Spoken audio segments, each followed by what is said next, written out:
Assalamu alaikum, урматтуу достор. Барыңарга салам. Орозоңор менен орозо кармаган мусулман туугандарга орозоңор кабыл болсун. Достор, бүт бары Facebook'ta ачсам эле чоң казат мен ушу балдарда мисалы ушундай да көп сөз бир скандалдын баары болуп атат да. Ушуга бир жооп айтып коеюнчу бүт бийликтегилерге деле баарына кайрылып коеюнчу. Урматтуу достор, мен жөнөкөй эле жаранмын. Силерге окшогон эле жөнөкөй жаранмын. Юридический образованием бар. Мени ошол эле бүгүн кайра жакшы айтып калыптыр. Эжекеме рахмат, Клара эжеге, Соронкуловага. Өзү окуткан мени ушул эжем. Аябай чындыкты сүйгөн киши да. Мен окуучу болсом дагы айтат да. Анан рахмат эже. Мен жөнөкөй эле жигитмин.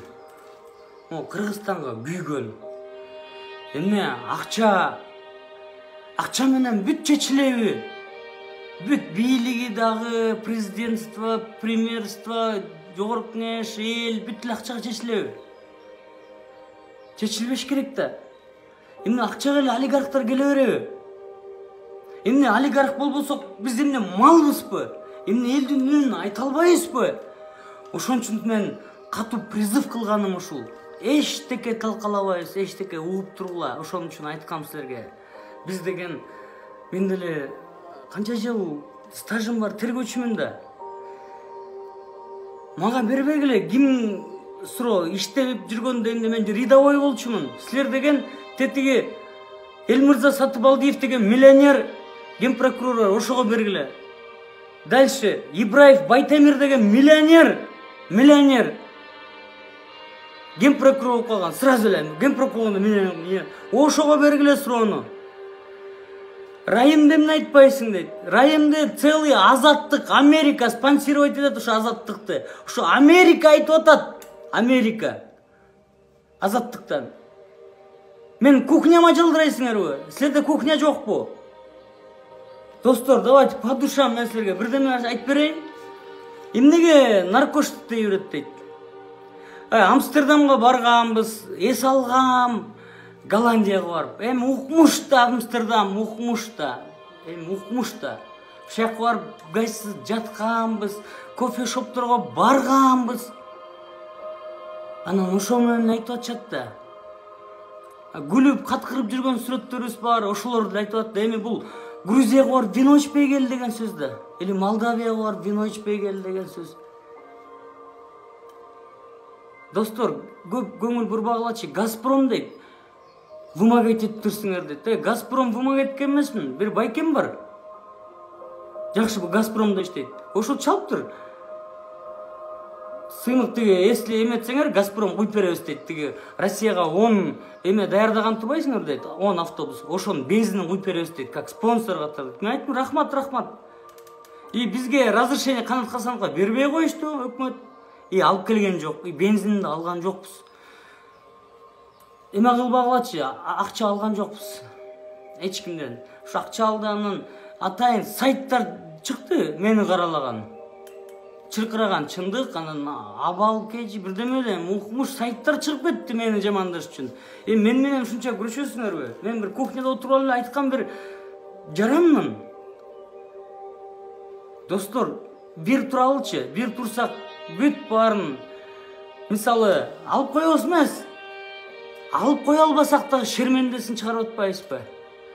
Мына 1,5 000, 2 000, 3 000, 5 000 эле лайк коюлуп атат. Калгандарыңардын лайктары иштебейби? Силер за нас эмессиңерби? Силерде кухня жокпу?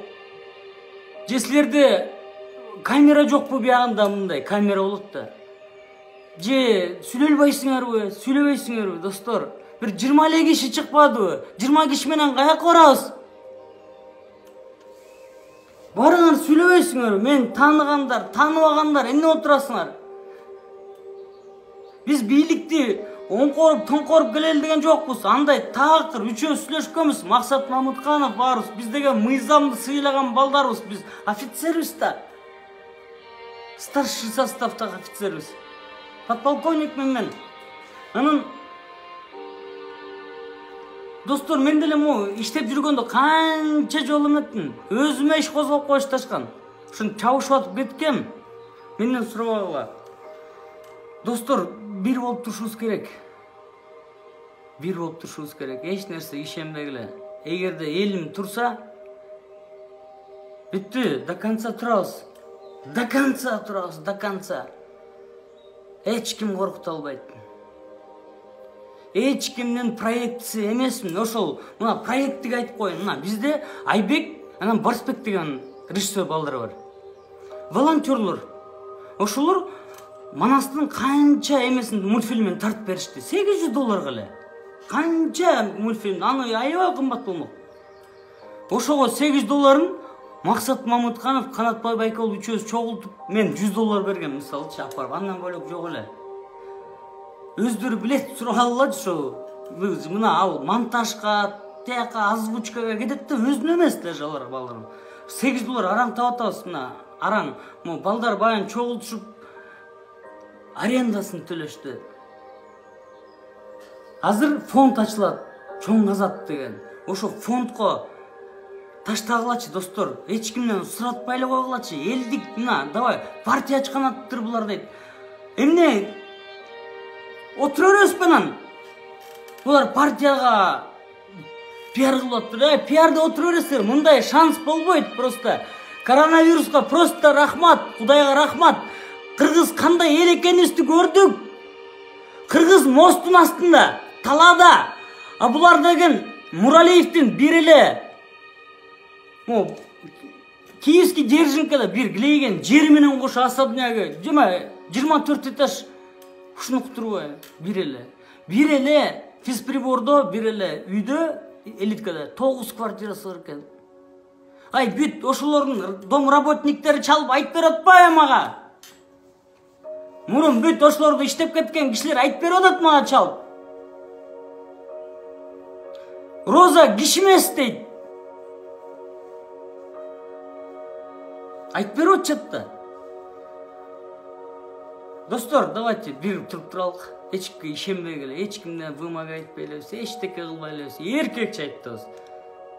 Мисалы, Максат Мамытканов, эркек. Мисалы, Максат Мамыткановго баргылачы достор. Азыр общественный фонд ачылганда, Кудай буйрса, көрөбүз. Эл өзү эле эметип коебуз. 5 миллион ал, бир сомдон чыгарса 5 миллион болот. Чыпыкал. Эч кимге ишенбегиле. Мен деген саясий партиялар бүт баары Чоң Казат деген кыймылга келиш керек. Чоң Казат деген Манас атабыздын кыймылы. Манас атабыздын үйдө эч нерсе турбайт. Бүт баары азыр президент да жардам бериш керек. Баары жардам берсе, президент өзү бизге жалдырабадыбы? Түшүнгөн жоксуңарбы? Мен окружениеде эле калдым деп бүт. Эменин.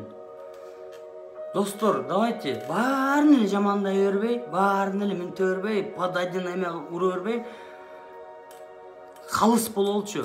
Биздин акчабыз жок болсо эмне, депутат боло албайбызбы? Элдин көйгөйүн чече албайбызбы? Ушундай эле кухняда отура беребизби?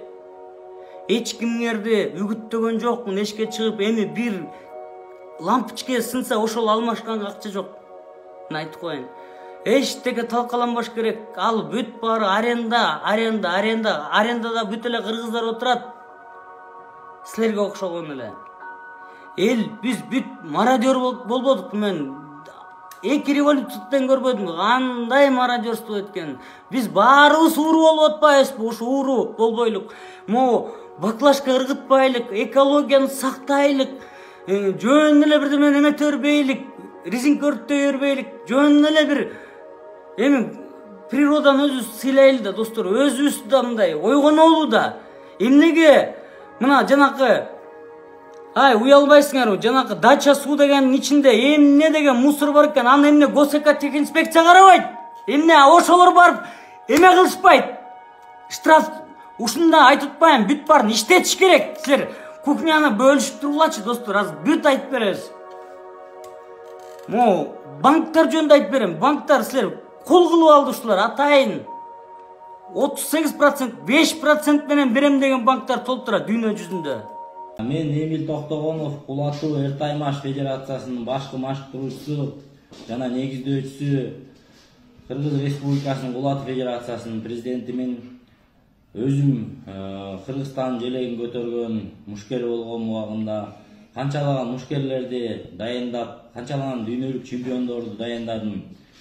Мен элге кайрылуумдун себеби азыр аябагандай мына кухняда отуруп алып бир киши биздин ошол мына Валентина Шевченкодай болгон, Бусурманкул Камряандай болгон, Жумабек Бактилектей болгон биздин баатырларыбызды корозго теңеген бир Сыймык деген адам бар экен. Кухнясында отуруп алып эле, тамеки чегип ичип отуруп алып эле биздин мушкерлерди жамандап, бой бес правилга барбагыла, коростордой болуп согушпагыла деген бул кандай туура эмес. Сен кем акылсың? Биздин мушкерлер керек болсо ошол Кыргызстандын желеги үчүн канын төккөн, жанын берген. Сен ошону өзүңдүн душаң менен аны айтмак эмессиң. Сен просто эле мээң тайкы болуп калган. Сен антип айтпашың керек. Ошол адамдар өмүр бою мына кичинекей кезден бери күнү түнү дебей тренировка кылгандан дагы канын аябай, жанын аябай. Эрежесиз эртай машка эмес, биздин спортчуларга керек эмес. Даже мына биздин улуттук көк бөрүгө да асыла баштадың. Бул деген биздин ата тегибизден бери ойнолуп келген көк бөрү. Мына мен көк бөрүнүн Нарын областы боюнча федерациясынын президенти болуп жакында дайындалдым. Жакшы түшүнөм көк бөрүнү. Бул не деген тантык көк бөрүгө барбагыла деп. Не деп тантып атасың сен отуруп алып кухняңда? Антип эч качан элди туура эмес жака үгүттөбө. Керек болсо ошо кухняңда отуруп алып тамеки чегип көрсөтүп атасың жаштарга. Бул не деген үлгү? Биз жаштарды спортко тарта албай атсак, жаштарды спорт менен алектенсин, тамеки чекпесин, арак ичпесин, денисин чың болсун, күчтүү болсун деп атсак, сен келип алып тескери сүйлөп атасың. Антип айтканың туура эмес.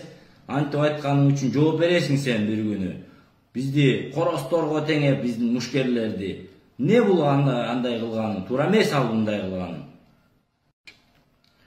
Элди экиге бөлүп, элди чоң казатка аттангыла деп, элди чоң казатка аттандырган сен эмессиң бул жерде. Мына чоң казатты кандай экенин биз көрүп жүрөбүз мына. Угуп жүрөбүз, окуп келгенбиз Манас атабызды. Чоң казатка деген Манастай болгон баатырлар, эл сыйлаган баатырлар алып барат. Кухняда отуруп алып эле тамеки чегип, арак ичип отуруп алып эле сен айбандай болуп элди чоң казатка өндөгөнүң кандай бул? Өзүңдүн сасык